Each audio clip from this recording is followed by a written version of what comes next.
সপ্তম শ্রেণীর প্রিয় ছাত্রছাত্রীদের সহজ সমাধান টিউটোরিয়ালে স্বাগত জানাই। আজ আমি তোমাদের রায় ও মার্টিনের প্রশ্নবিচিত্রা থেকে দ্বিতীয় পর্যায়ক্রমিক মূল্যায়নে ইতিহাস বিষয় থেকে যে 2 নম্বর স্কুলটি আছে বর্ধমান রাজ কলেজিয়েট স্কুল, সেই স্কুলের সকল প্রশ্নগুলি সহজ সমাধান করে দিচ্ছি। তোমরা দেখে নাও। প্রথম প্রশ্নটি দেখো, আহমেদনগরের প্রধানমন্ত্রী ছিলেন? উত্তর হয়ে যাবে মালিক অম্বর। পরের প্রশ্নটি দেখে নাও, চৌসার যুদ্ধ হয়েছিল? উত্তর হয়ে যাবে 1539 খ্রিস্টাব্দ। পরের প্রশ্নটি দেখে নাও, ঘরঘরার যুদ্ধে বাবরের অন্যতম প্রতিদ্বন্দ্বী ছিলেন? উত্তর হয়ে যাবে নসরত শাহ। পরের প্রশ্নটি দেখো, সুলতানি সাম্রাজ্যের প্রদেশগুলিকে বলা হতো? উত্তর হয়ে যাবে ইকতা। এর পরের প্রশ্নটি দেখে নাও, ফিরোজ তুগলকের আমলে কৃষি জমির ওপর আরোপ করা করের নাম ছিল? উত্তর হয়ে যাবে খরাজ। এরপরে তোমরা দুইয়ের দাগে প্রশ্নগুলি দেখে নাও।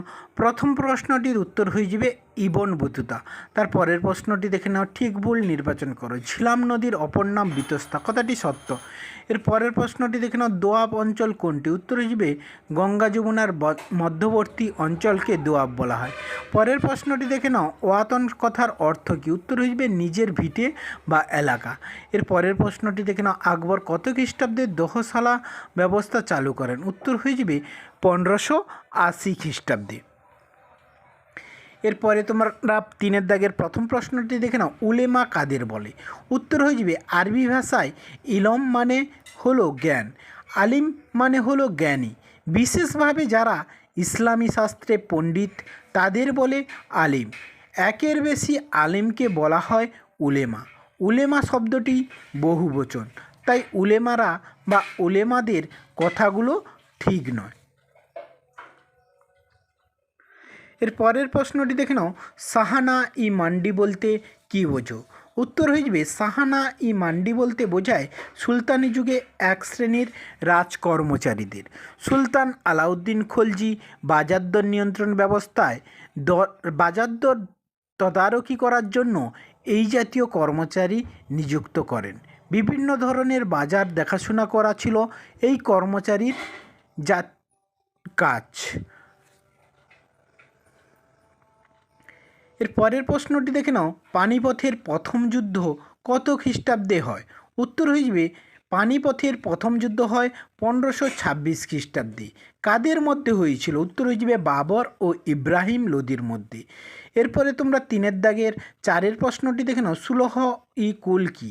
প্রশ্নটির উত্তর নিচেই দেওয়া আছে, তোমরা দেখে নাও। সুলহ ই কুল বলতে বোঝায় সকলের প্রতি সহনশীলতা ও সকলের মধ্যে শান্তিপূর্ণ সহাবস্থান। এই আদর্শের ভিত্তিতে আকবর একটি ধর্মমত গড়ে তোলেন যা দিন ই ইলাহি নামে পরিচিত। এরপর 4-এর দাগের প্রশ্নগুলি দেখে নাও। 4-এর দাগের প্রথম প্রশ্নটি দেখে নাও, মোগলরা কেন নিজেদের বাদশাহ বলতো? প্রশ্নটির উত্তর এখানে দেয়া আছে, তোমরা দেখে নাও। ভারতে মোগল সম্রাটদের উপাধি ছিল বাদশাহ বা পাতশাহ। বাদশাহ বা পাতশাহ শব্দের অর্থ হলো শাসক বা সম্রাট। মূল শব্দ বাদশাহ, পাতশাহ, পাতশাহী শব্দগুলি হলো ফার্সি শব্দ। অর্থ ফরাসি পাত শব্দের অর্থ প্রভু আর শাহ শব্দের অর্থ শাসক বা রাজা। এখানে পাত ও শাহ শব্দ দুটি পাশাপাশি একসাথে ব্যবহার করা হয়েছে খুব শক্তিশালী শাসক বোঝানোর জন্য। 1507 খ্রিস্টাব্দে বাবর কাবুলে থাকার সময় পাতশাহ উপাধি নিয়েছিলেন। এর পরের প্রশ্নটি দেখে নাও, দিল্লির সুলতানদের কখন খলিফাদের অনুমোদন দরকার হতো? প্রশ্নটির উত্তর এখানে দেয়া আছে, তোমরা দেখে নাও। নাহলে তোমরা রায় ও মার্টিনের সহায়িকা বই থেকে প্রশ্নটির উত্তর দেখে নেবে। এর পরের প্রশ্নটি দেখে নাও, ইলিয়াস শাহী ও হোসেন শাহী আমলে বাংলার সংস্কৃতি কেমন ছিল? প্রশ্নটি পরীক্ষার জন্য খুবই গুরুত্বপূর্ণ। প্রশ্নটির উত্তর তোমরা দেখে নাও। ইলিয়াস শাহী ও হোসেন শাহী আমলে বাংলার সংস্কৃতি উন্নয়ন হয়েছিল। এই সময় বাংলা ভাষা ও সাহিত্য, স্থাপত্য প্রভৃতি ক্ষেত্রে উন্নয়ন হয়। এই সময়ে রাজারা ছিলেন অন্য ধর্মমত বিষয়ে উদার। সুলতানদের ধর্মীয় উদারতা বাংলায় সব ধর্মের মানুষকে কাছাকাছি আসতে সাহায্য করেছিল।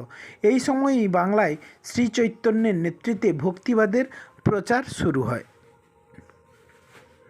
এরপরে তোমরা এই প্রশ্নটি দেখে নাও, দিল্লি সুলতানদের সঙ্গে তাদের অভিজাতদের কেমন সম্বন্ধ ছিল তা লেখো। প্রশ্নটির উত্তর এখানে দিয়ে রেখেছি, তোমরা এখান থেকে দেখে নাও। নাহলে রায় ও মার্টিনের সহায়িকা বইতে তোমরা এই প্রশ্নটির উত্তর পেয়ে যাবে।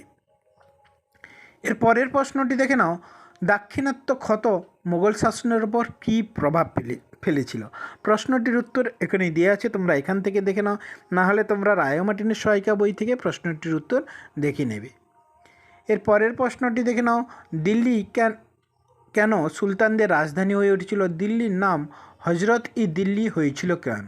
প্রশ্নটির উত্তর এখানেই দেওয়া আছে, তোমরা এখান থেকে দেখে খাতাতে নোট ডাউন করে নাও, না হলে তোমরা রায় ও মার্টিনের সহায়িকা বই থেকে প্রশ্নটির উত্তর দেখে নেবে। ধন্যবাদ সবাইকে। তোমরা যারা এই চ্যানেলটি সাবস্ক্রাইব করোনি, সাবস্ক্রাইব করে পাশে থাকা বেল আইকনটি প্রেস করে রাখো, যাতে পরবর্তী ভিডিওগুলি পেতে সুবিধা হয়। আর যারা আগের ভিডিওগুলি দেখোনি, প্লেলিস্টে গিয়ে আগের ভিডিওগুলি দেখে নাও।